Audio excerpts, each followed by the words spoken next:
नमस्कार, मैं हूं आपके साथ अंकिता पाल। ब्रीडिंग की शुरुआत करते हैं। लोकसभा चुनाव के बीच बीजेपी ने सलेमपुर लोकसभा क्षेत्र में जनसभा का आयोजन किया। इस दौरान सीएम योगी ने जनसभा को संबोधित किया। क्या कुछ कह रहे, सुनाते हैं आपको। वंदे वंदे मंच पर उपस्थित लोकप्रिय सांसद और भारतीय जनता पार्टी का एनडीए के हमारे संयुक्त प्रत्याशी श्री रविंद्र कुशवाहा जी, बांसदेव की लोकप्रिय विधायक श्रीमती केतकी सिंह जी, लोकसभा के संयोजक श्री विनोद शंकर दुबे जी, जिला पंचायत अध्यक्ष देवरिया श्री गिरीश चंद तिवारी जी,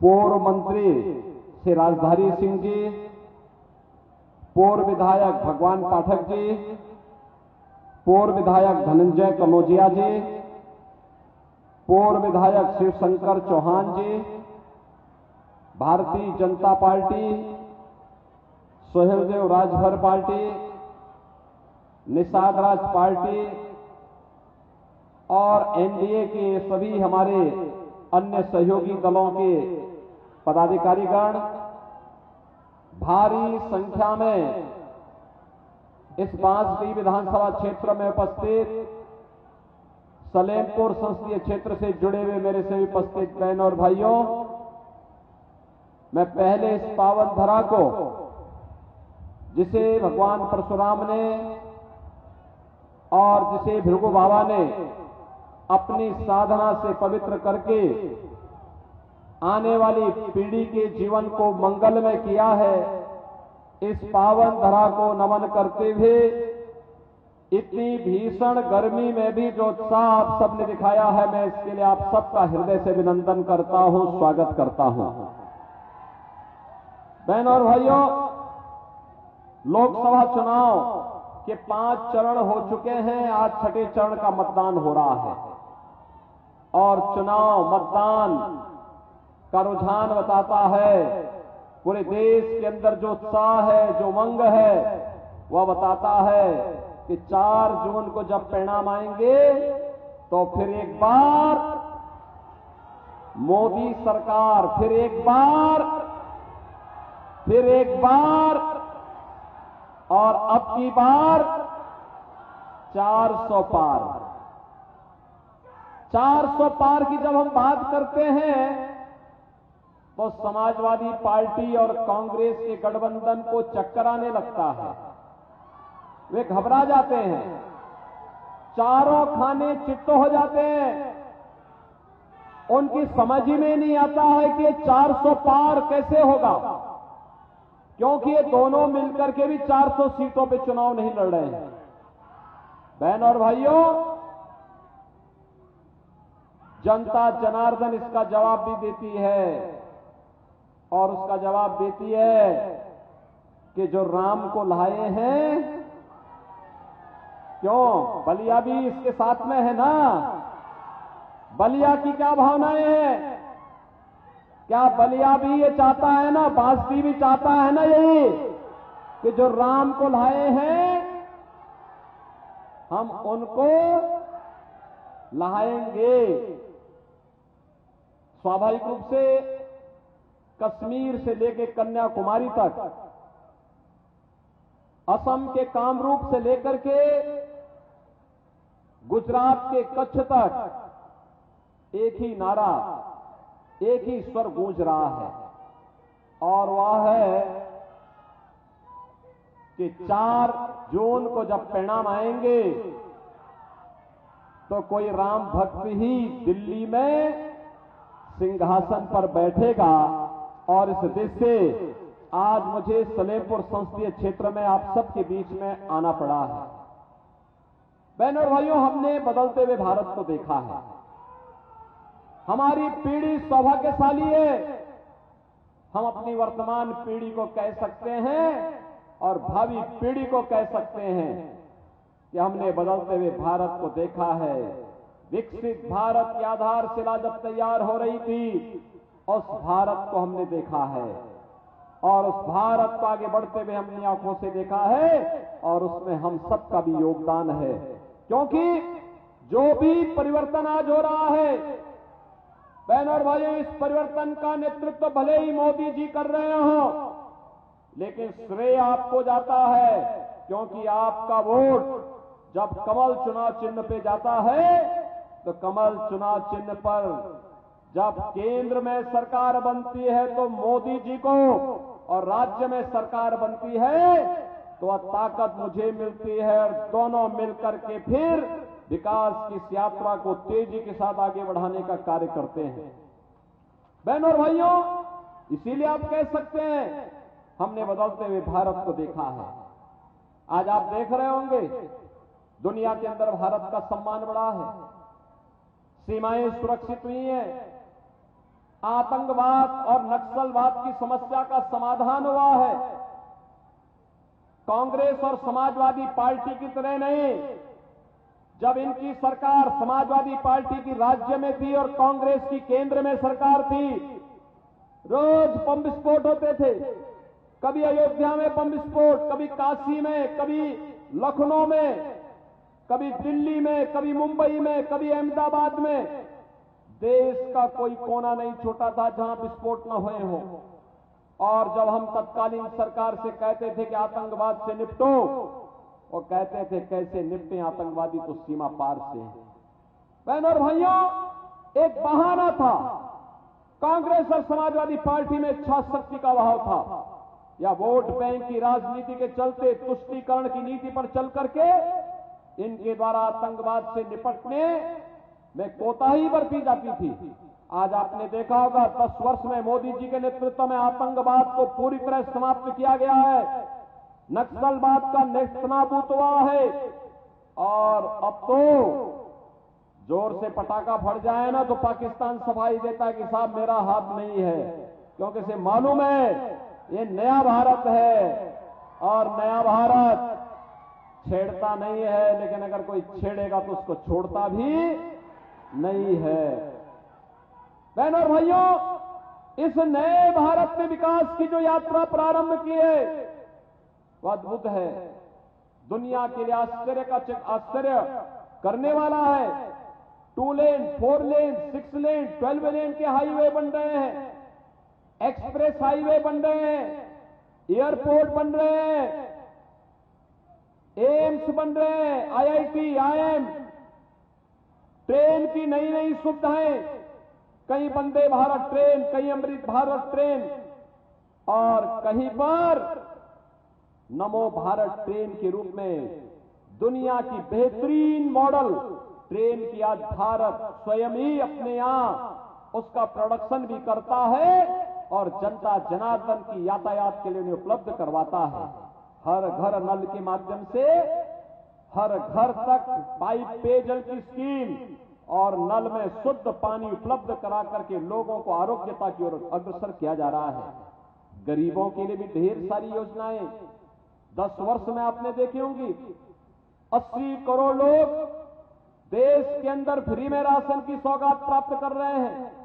मैं कहना चाहता हूं उन लोगों से जो पाकिस्तान का राग अलापते हैं, अरे थोड़ा सोचो, एक भारत है मोदी जी के नेतृत्व में 80 करोड़ लोगों को फ्री में राशन दे रहा है, और दूसरी तरफ पाकिस्तान है, कुल आबादी 23 करोड़ लोग भूख से बिलखते हुए दिखाई देते हैं। जो लोग पाकिस्तान का राग अलाप रहे हैं, इनको जाना चाहिए पाकिस्तान में कोई इनको भीख भी नहीं देगा, भीख भी नहीं देगा पाकिस्तान में कोई। बहनों और भाइयों, 80 करोड़ लोग फ्री में राशन, 60 करोड़ लोगों को 5 लाख रुपए की प्रतिवर्ष आयुष्मान भारत की कार्ड की सुविधा, और मोदी जी ने कहा है कि 4 जून को जब फिर एक बार मोदी सरकार बनेगी तो 70 वर्ष से ऊपर के प्रत्येक बुजुर्ग को प्रतिवर्ष 5 लाख रुपए की स्वास्थ्य बीमा फ्री में उपलब्ध करवाएंगे। बहनों और भाइयों, 50 करोड़ लोगों के जनधन अकाउंट खोले गए। देश के अंदर 12 करोड़ किसानों को किसान सम्मान निधि का लाभ प्राप्त हो रहा है। 12 करोड़ गरीबों के घर में शौचालय बन गए हैं। 10 करोड़ गरीबों के लिए उज्ज्वला योजना का कनेक्शन, और उत्तर प्रदेश में तो हमने व्यवस्था की है कि होली और दीपावली के अवसर पर एक एक भरा हुआ सिलेंडर इन परिवारों को फ्री में उपलब्ध करवाने का काम करेंगे। बहनों और भाइयों, 4 करोड़ गरीबों के मकान बन गए, और मैं आपको इस बात के लिए कह रहा हूं, आप आश्वस्त करिए 4 जून को जब मोदी जी तीसरी बार प्रधानमंत्री बनेंगे तो जितने गरीब होंगे, जिनके पास कच्चे मकान होंगे, खपड़े के मकान होंगे या झोपड़ी होगी, या जिनको आवास नहीं मिल पाया है, गरीब हैं, गरीबी रेखा से नीचे जीवन यापन करते हैं, उन लोगों को एक एक आवास उपलब्ध करवाने का कार्य भारतीय जनता पार्टी की सरकार करेगी। एक तरफ सम्मान भी है, सुरक्षा भी है, और बहनों और भाइयों, साथ साथ विकास भी है और गरीबों का कल्याण भी है। और अयोध्या धाम में भगवान राम का भव्य मंदिर के निर्माण का काम भी है। आप में से कितने लोग अयोध्या गए हैं इधर? मैं यहां की विधायक केतकी सिंह से कहूंगा कि चुनाव के बाद एक बार बांसडी के लोगों को ले जाकर के अयोध्या धाम का दर्शन जरूर करवा दें। बहनों और भाइयों, आप मुझे बताओ, क्या अयोध्या में भगवान राम का मंदिर क्या ये कांग्रेस और समाजवादी पार्टी के लोग करा पाते क्या? अरे राम भक्तों पर गोली चलाने वाले लोग हैं, ये आतंकवादियों का समर्थन करते उनके पैरोकार हैं, ये राम भक्तों पर नहीं, ये तो राम द्रोहियों के साथ इनकी दोस्ती है, राम भक्तों के साथ नहीं। और इसीलिए बहनों और भाइयों, अयोध्या में अगर आप जाएंगे आपको लगेगा अयोध्या धाम तो फिर से त्रेता युग की अयोध्या आ गई। प्रभु राम की कृपा साक्षात अयोध्या धाम पर हम सब पर बरस रही है। ये सभी काम केवल भारतीय जनता पार्टी कर सकती है, लेकिन दूसरी तरफ कांग्रेस और समाजवादी पार्टी का ये जो गठबंधन है, बहनों और भाइयों, ये गठबंधन कहता है मिलकर के लड़ेंगे, चुनाव जीतेंगे तो मिलकर के लूटेंगे, और चुनाव हारेंगे तो 4 जून को फिर से टूटेंगे। आप देखना 4 जून को फिर इनकी दोस्ती खंड खंड में विभक्त हो जाएगी। ये केवल स्वार्थ के लिए लड़ रहे हैं, स्वार्थ के लिए मिलकर के लड़ रहे हैं। इन प्रकार ने सत्ता प्राप्त करने के लिए झूठ का सहारा ले रहे हैं। आज ये कह रहे हैं, झूठ बोलते हैं, कितना मनगढ़ंत तो सत्य बोलते हैं। कहते हैं कि बीजेपी अगर सत्ता में आ जाएगी तो संविधान बदल देगी। अरे संविधान का तो सबसे ज्यादा सम्मान भारतीय जनता पार्टी करती है। संविधान को सर्वोच्च सम्मान भारतीय जनता पार्टी करती है। बाबा साहब भीमराव अंबेडकर के पंचतीर्थ मोदी जी ने बनाए। ये असत्य वाचन क्यों इनके द्वारा हो रहा है?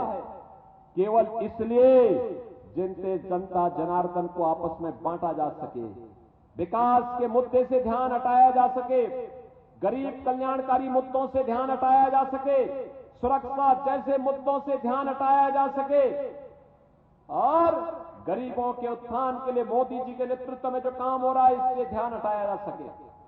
बहनों और भाइयों, हम सबको याद रखना होगा, कांग्रेस और समाजवादी पार्टी का घोषणा पत्र कहता है कि सत्ता में आएंगे तो ओबीसी और एससी का आरक्षण ये मुसलमानों को बांटने का काम करेंगे। क्या आप इसको स्वीकार करेंगे? क्या इसको स्वीकार करेंगे क्या? लेकिन ये लोग इस शरारत में लगे हैं। इनका घोषणा पत्र कहता है कि अगर सत्ता में आएंगे तो तालिब यानी पर्सनल लॉ लागू करेंगे। पर्सनल लॉ का मतलब जानते हैं आप? पर्सनल लॉ का मतलब तालिबानी शासन। बेटी स्कूल नहीं जा पाएगी, महिलाएं बाजार नहीं जा पाएंगी, महिलाएं घर के बाहर नहीं निकल पाएंगी, बुर्का पहन करके घर के अंदर दुबकना पड़ेगा। भारत के अंदर शरिया कानून लागू करने का कुत्सित प्रयास है समाजवादी पार्टी और कांग्रेस के लोग करना चाहते हैं। भारतीय जनता पार्टी इसको एक सिरे से खारिज करती है और इसका विरोध करती है। और मैं इसीलिए कहने के लिए आया हूं, भारतीय जनता पार्टी ने मोदी जी के नेतृत्व में तो नारी शक्ति वंदन अधिनियम पारित किया है। 33% सीटें महिलाएं ही विधानसभा और लोकसभा में जीत करके जाएं, ये प्रावधान भारतीय जनता पार्टी ने प्रदेश में और केंद्र में किया है।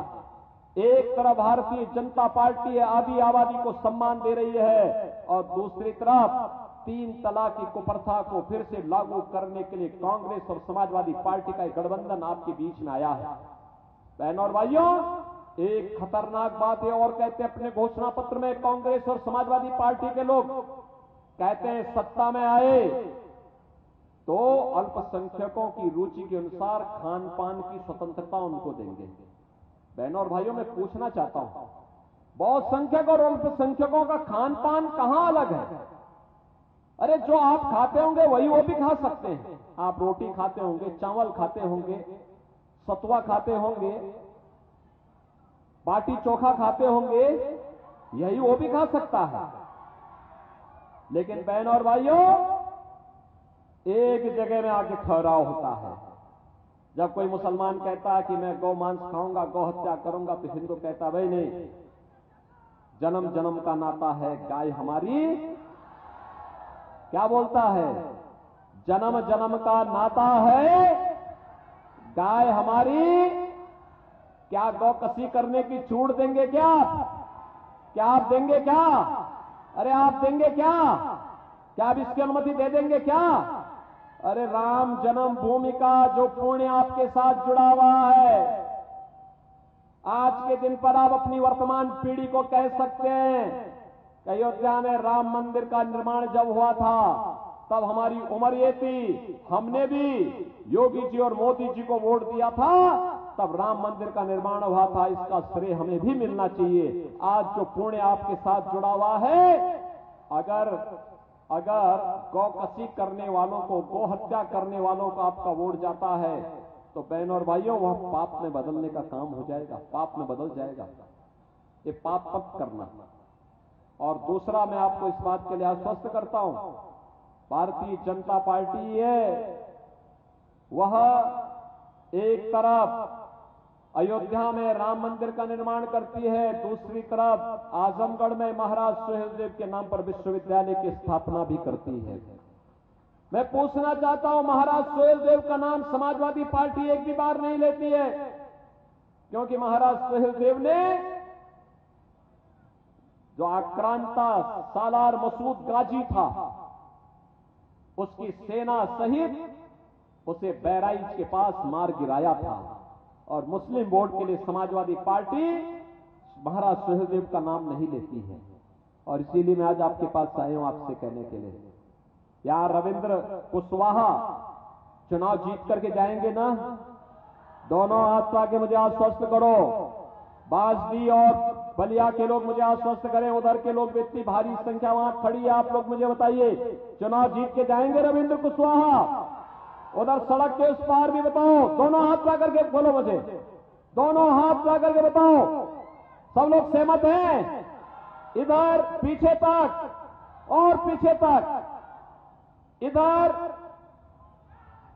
और उधर, इधर सड़क के उस पार, दोनों हाथ ला करके इतना तेजी से उठाओ कि यहां से दिखाई भी दे। दोनों हाथ ला करके मुझे आश्वस्त करो, सहमत हैं? बहनों और भाइयों, 6 दिन का समय है प्रचार करने के लिए, मात्र 6 दिन का। इन 6 दिनों में आप लोग मुझे बताओ, मैं 2 बातें कहूंगा, आप इसको मानेंगे? सभी लोग दोनों हाथ ला करके मुझे आश्वस्त करो, मानेंगे? पहली बात कि आप में से हर व्यक्ति प्रतिदिन 5-5 घरों में जनसंपर्क करके कमल खिलाने के लिए जनता जनार्दन से अपील करेंगे। और दूसरा, 6 दिन में 30 परिवार का मतलब 100 से लेके 125 मतदाता, 100 से लेके 100 से 125 मतदाता, इन 100 से 125 मतदाता को मतदान केंद्र में ले जाकर के मतदान कराना है। कराएंगे? 1 जून को मतदान होना है। आज छठे चरण का मतदान हो रहा है। मतदान के प्रतिशत को बढ़ाना है। कराएंगे? कराएंगे? तो मेरे साथ बोलेंगे, भारत माता की, भारत माता की, भारत माता की जय श्री राम, जय जय श्री राम। हेलो। अब मैं पूनम गुप्ता बांडी और चूना सिंह पूर्व चेयरमैन से आग्रह करता हूं कि मंच पर आ जाए और पूज्य महाराज जी से आग्रह करता हूं कि इनको पटका पहना करके पार्टी में ज्वाइनिंग करें। भाई पूनम गुप्ता जी और चूना सिंह पूर्व चेयरमैन बांडी जल्दी मंच पर आ जाए। लोकसभा चुनाव के बीच मुख्य निर्वाचन अधिकारी ने प्रेस कॉन्फ्रेंस की है। आपको बताते चलें कि छठवें चरण का मतदान अब समाप्त भी हो चुका है। तो वहीं मुख्य निर्वाचन अधिकारी ने क्या कुछ जानकारी दी है, सुनिए आप।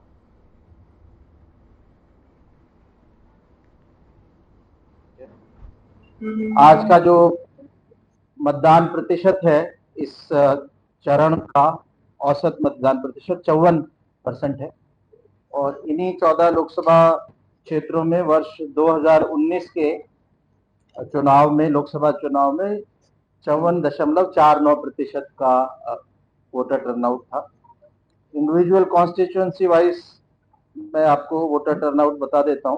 सुल्तानपुर 55.59, प्रतापगढ़ सुल्तानपुर 55.50, प्रतापगढ़ 51.60, फूलपुर 48.94, इलाहाबाद 51.75, अंबेडकर नगर 61.54, श्रावस्ती 52.76, डुमरियागंज 51.94, बस्ती 56.67, संत कबीर नगर 62.63, 52.63, लालगंज 54.14, आजमगढ़ 56.07, जौनपुर 55.52, मछली शहर 54.43, भदोही 53.07 और यही आंकड़े इस समय वोटर टर्नआउट ऐप पे अवेलेबल है। कोई भी पब्लिक का आदमी देख सकता है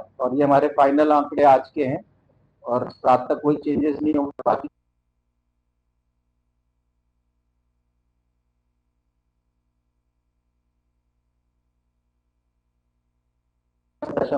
5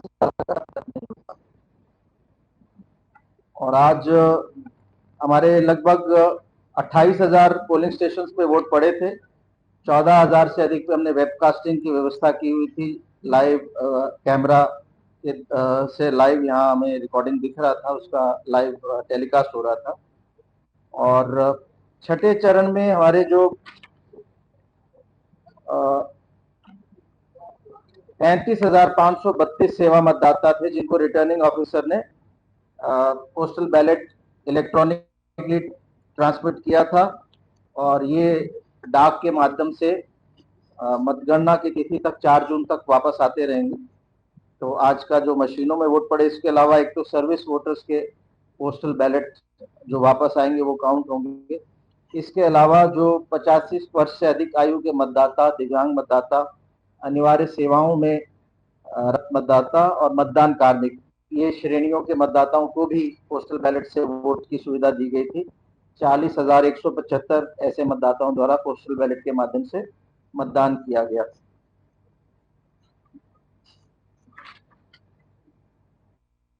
आज उपनिर्वाचन था एक विधानसभा गैंसड़ी में, जहां वोटिंग परसेंटेज इसका गैंसड़ी का। इसके अलावा हमारा एक रिपोल भी हुआ है जो फर्रुखाबाद लोकसभा निर्वाचन क्षेत्र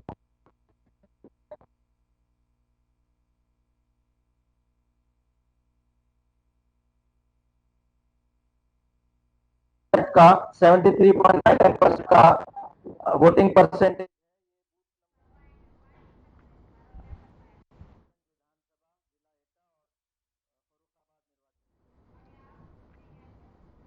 फिलहाल इस वीडियो में इतना ही। नमस्कार।